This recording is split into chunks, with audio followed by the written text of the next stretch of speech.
नमस्कार students, BA part first year philosophy के विद्यार्थियों के लिए दर्शन शास्त्र विषय को लेकर मैं आज एक और टॉपिक आपके सामने प्रस्तुत करने वाला हूँ। बहुत लंबे गैप के बाद आज हम फिर मिले हैं और मैं मानता हूँ कि पुराने वीडियो जो हमने अपलोड किए हैं वो आप लोगों ने अवश्य देखे होंगे। मैं आपको सेकंड पेपर पढ़ा रहा हूँ। BA part first year philosophy में दो पेपर चलते हैं, पहला भारतीय दर्शन और दूसरा नीति शास्त्र। तो नीति शास्त्र में आपको पढ़ा रहा हूँ, जिसमें कई वीडियोस मैंने आपके लिए अपलोड किए हैं। मुझे विश्वास है आपने ज़रूर वो वीडियोस देखे होंगे। और जो लेटेस्ट हमारा टॉपिक चल रहा था वो यूनानी नैतिक दर्शन था। जानकारी मैं आपको दूं कि पाश्चात्य नीति शास्त्र का प्रारंभ यूनानी चिंतन से ही होता है, ग्रीक दर्शन से ही होता है। तो ग्रीक के जो प्रथम दार्शनिक थे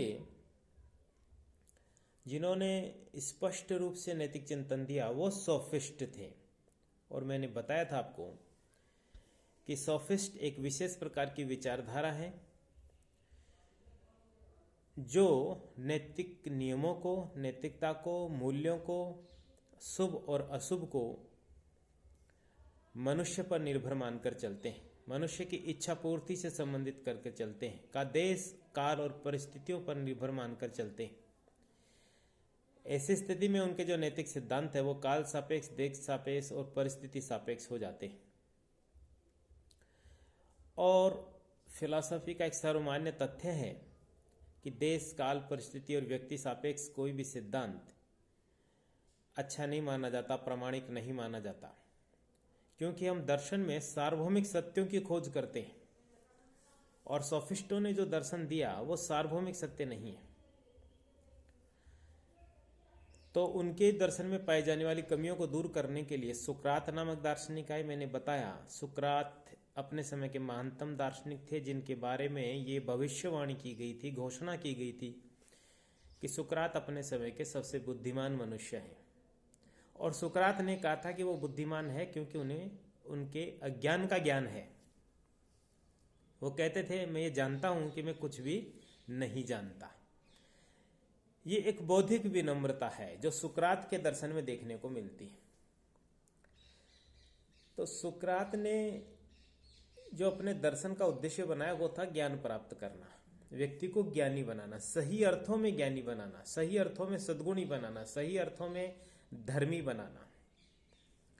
और उनका मानना था कि ये धर्म ज्ञान जो है वैसे हमारी आत्मा में जन्म से निहित रहता है, लेकिन अनादि अविद्या के चक्कर में और शरीर के धारण करने के कारण हमारे आत्मा में निहित ज्ञान आवृत हो जाता है, ढक जाता है, जिसे जागृत करने की आवश्यकता है। इसके लिए सुकरात ने वार्तालाप की एक पद्धति दी, वाद विवाद की एक पद्धति दी, प्रश्नोत्तर की एक पद्धति दी। सुकरात ने सद्गुण ही ज्ञान है ये प्रमुख सिद्धांत दिया और सद्गुणों की एकता का सिद्धांत दिया। सभी संप्रत्य ज्ञान के ही रूप है, सभी सद्गुण ज्ञान के ही रूप हैं। यदि व्यक्ति ज्ञानी होगा तो उसका आचरण भी ज्ञानी होगा। लेकिन सुकरात के द्वारा दिए गए सिद्धांतों के आधार पर उन पर जो है आक्षेप लगाए गए तात्कालिक शासकों ने। कारण क्योंकि वहां की जो शासन व्यवस्था थी, जो रीति रिवाज और परंपराएं थे, सुकरात उनके विपरीत थे।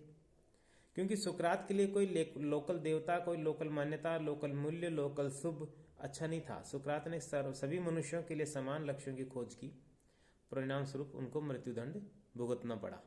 तो उनके एक शिष्य है प्लेटो, उन्होंने सुकरात के द्वारा साथ जो हुआ उसकी शिक्षा लेते हुए, यद्यपि प्लेटो एक उच्च कुल से संबंधित थे, इसलिए सुकरात के साथ जो हुआ वो प्लेटो के साथ नहीं हो सकता था, क्योंकि सुकरात एक गरीब परिवार से था, लेकिन प्लेटो एक उच्च कुलीन व्यक्ति था और परंपरागत रूप से उसको अच्छी शिक्षा भी प्राप्त हुई थी। लेकिन सुकरात के जो सिद्धांत थे वो प्लेटो को मान्य थे और उन्होंने उनको आगे बढ़ाया, और हमने देखा कि उन्होंने प्रत्ययों के सिद्धांत के माध्यम से, मुख्य सद्गुणों के माध्यम से और संतुलित और सामंजस्यपूर्ण जीवन के माध्यम से अपने विचारों को प्रस्तुत किया।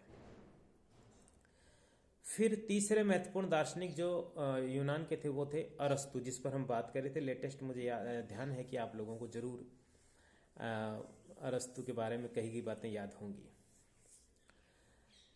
प्लेटो की भांति अरस्तु का जन्म भी समृद्ध यूनानी परिवार में हुआ था और अपने कहा था कि सद्गुण अरस्तु के नैतिक सिद्धांत को हम 4 भागों में बांट के पढ़ेंगे। पहला भाग था सद्गुणों का स्वरूप, दूसरा भाग है मध्यम मार्ग का सिद्धांत, तीसरा भाग है ऐच्छिक कर्मों की परिभाषा, चौथा है आदर्श नैतिक जीवन।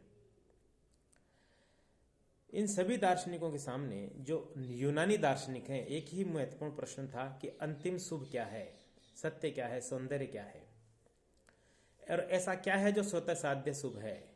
और इन सारे सुकरात, प्लेटो, अरस्तु सभी ने जो है बुद्धि संगत और चिंतनशील जीवन, दार्शनिक जीवन को ही स्वतः साध्य शुभ कहा। और वास्तविक आनंद की प्राप्ति सद्गुणों के आचरण से होती है। सद्गुणों का आचरण दार्शनिक चिंतन से ही संभव है। यदि व्यक्ति दार्शनिक दृष्टि रखेगा तो सद्गुण आचरण कर सकता है। यदि उसकी दृष्टि दार्शनिक नहीं होगी, उसका चिंतन दार्शनिक नहीं होगा, तो वो सद्गुणों के अनुसार आचरण नहीं कर सकता। समय समय पर देश काल परिस्थितियां, भौतिक स्थितियां उसको प्रभावित करेंगी।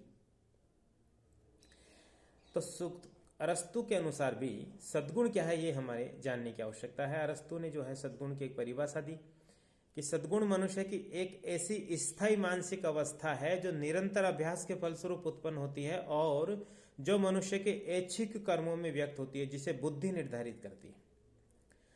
यानी ये एक श्रेष्ठ है, स्थायी मानसिक अवस्था है, अभ्यास से विकसित होती है और बुद्धि के द्वारा निर्धारित आचरण में अभिव्यक्त होती है। मतलब हमारा जो आचरण होगा, क्या अच्छा है क्या बुरा, ये तय कौन करेगा? बुद्धि तय करेगी। तो क्या अर्थ निकल के आया? यानी अरस्तु में सद्गुण जन्मजात नहीं है, अभ्यास से विकसित होते हैं, मनुष्य की स्वाभाविक इच्छाओं प्रवृत्तियों से भिन्न है, सद्गुणों की अभिव्यक्ति के लिए बार बार अभ्यास की आवश्यकता है, सद्गुण ऐच्छिक कर्मों में ही व्यक्त होते हैं और प्रत्येक सद्गुण मनुष्य की किसी भावना, इच्छा को नियंत्रित करता है। क्योंकि बुद्धि है सद्गुण में जुड़ा हुआ महत्वपूर्ण पक्ष, वो बुद्धि है, और बुद्धि है तो भावना, इच्छा आदि को नियंत्रण करने वाला तत्व इसमें आएगा ही आएगा। अरस्तु ने सद्गुणों को 2 भागों में बांटा था। ये बात हो चुकी है अपनी, वैसे मैं रिवीजन कर रहा हूं। बौद्धिक सद्गुण और नैतिक सद्गुण। और फिर बौद्धिक सद्गुण को अरस्तु ने फिर 2 भागों में बांटा था। बौद्धिक सद्गुण जो मनुष्य की बुद्धि से संबंधित है और नैतिक सद्गुण मनुष्य की भावना से संबंधित है। ये याद रखिएगा, मनुष्य की इच्छाओं प्रवृत्तियों से संबंधित जो सद्गुण है वो नैतिक सद्गुण है और बुद्धि से संबंधित सद्गुणों को बौद्धिक सद्गुण कहा। तो बौद्धिक सद्गुणों को पुनः 2 भागों में बांटा, यानी उसके 2 पक्ष हैं, सैद्धांतिक पक्ष और व्यवहारिक पक्ष। अर्थात मनुष्य के बौद्धिक सद्गुण कब प्रकट होते हैं? तो सुकरात, अरस्तु ने कहा कि दार्शनिक चिंतन और वैज्ञानिक ज्ञान में बौद्धिक सद्गुण का सैद्धांतिक पक्ष प्रकट होता है। बौद्धिक सद्गुण कौन सा है? विवेक। बौद्धिक सद्गुण को नाम क्या दिया? विवेक। बाकी साहस, संयम, न्याय, उदारता, दया, परोपकार, सहिष्णुता, ये सब नैतिक सद्गुण है। बौद्धिक सद्गुणों में एक ही सद्गुण है और वो है विवेक। और विवेक के 2 पक्ष है, सैद्धांतिक। तो जब दार्शनिक ज्ञान और चिंतन हो रहा है, वैज्ञानिक ज्ञान प्राप्त कर रहे होते हैं, तब यहाँ बौद्धिक सद्गुण विवेक का सैद्धांतिक पक्ष प्रकट होता है और ये प्रतिभा संपन्न व्यक्तियों में ही दिखाई देता है। और सामान्य जीवन में, मनुष्य के सामान्य जीवन में मनुष्य के कर्मों को और मनुष्य के जीवन को नियंत्रित करने वाली जो व्यवहारिक बुद्धिमत्ता है, यानी एक व्यवहारिक कुशलता जो है जीवन में, जो जहां हम हर पक्ष में, हर काम में ठीक ढंग से कर पाते हैं, वो व्यवहारिक कुशलता जब सफलतापूर्वक हम संपन्न करते हैं तो वहां बुद्धि का, विवेक का व्यवहारिक पक्ष प्रकट होता है। तो ये बौद्धिक सद्गुण, यानी बुद्धि से संबंधित जब हमारा व्यवहार होता है तो बौद्धिक सद्गुण वहां उसमें दिखाई देता है। विवेक प्रमुख बौद्धिक सद्गुण है। तो दूसरे है नैतिक सद्गुण। तो बौद्धिक सद्गुण का संबंध बुद्धि से है तो नैतिक संबंध सद्गुण का संबंध मनुष्य की भावनाओं से है, इच्छाओं से है, प्रवृत्तियों से, संवेगों से है, वासनाओं से। यानी मनुष्य की प्रवृत्तियों, संवेगों तथा वासनाओं पर नियंत्रण रखना। सद्गुणी बनने की क्षमता जन्मजात होती है, परंतु उसके समुचित विकास के लिए अभ्यास करना पड़ता है, ये अरस्तु पहले कह चुके। और अभ्यास का मतलब है कि निरंतर अच्छे कर्म करते रहना, प्रयास करके अच्छे कर्म करते रहना, उससे सद्गुण जो है विकसित होंगे। साहस, संयम, न्याय, ये मुख्य नैतिक सद्गुण है। आपने ध्यान दिया हो तो प्लेटो में हमने विवेक, साहस, संयम, न्याय, ये 4 सद्गुण माने थे, लेकिन वहां बौद्धिक और नैतिक का वर्गीकरण नहीं हुआ था। लेकिन अरस्तु ने बौद्धिक और नैतिक का वर्गीकरण किया और बौद्धिक सद्गुण में विवेक को रखा और शेष सारे सद्गुणों को नैतिक सद्गुणों में रखा। साहस, संयम, न्याय, उदारता, नम्रता, प्रेम, मैत्री, दया, ये सब जो है नैतिक सद्गुण है। और याद रखने की आवश्यकता है कि अरस्तु ने इनका सीमित अर्थ ही स्वीकार किया है। यानी जैसे प्लेटो में तो चूंकि प्रत्यय सिद्धांत से जोड़ा था और आध्यात्मिकता से जोड़ा था तो एक अलग अर्थ निकल के आता है, लेकिन अरस्तु ने कहा कि संयम नामक जो सद्गुण है उसका मतलब है भूख, प्यास, निद्रा पर उचित नियंत्रण, इससे ज्यादा कुछ भी नहीं।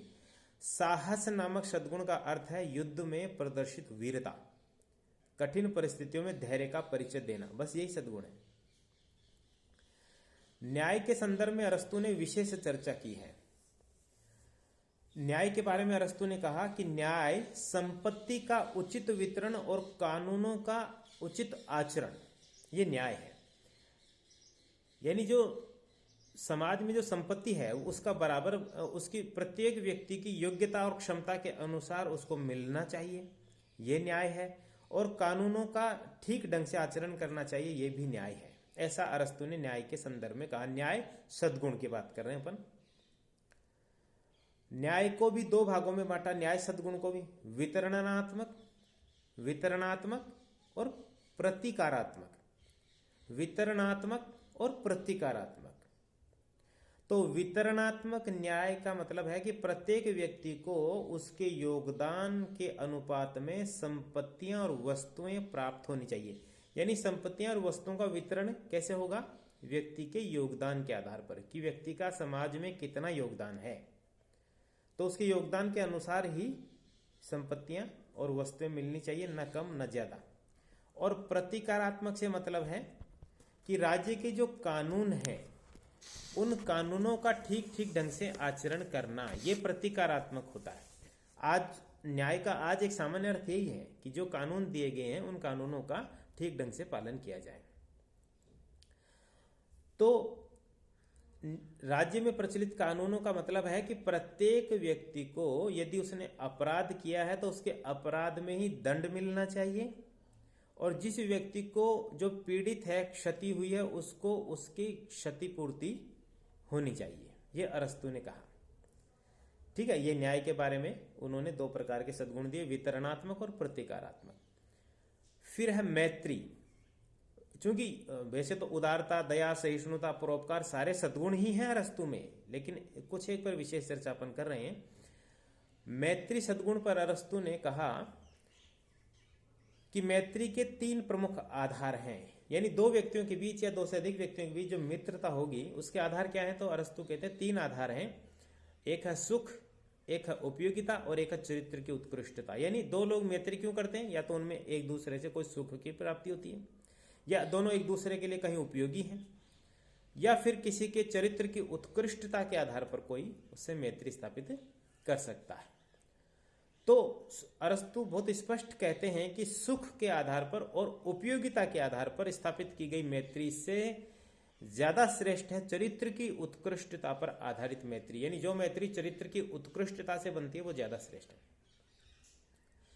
तो अरस्तु कहते हैं कि नैतिक सद्गुणों के स्वरूप का ज्ञान प्राप्त करने के साथ साथ उनका सदैव आचरण करने का निरंतर अभ्यास करने से ही व्यक्ति सद्गुणी जीवन जी सकता है।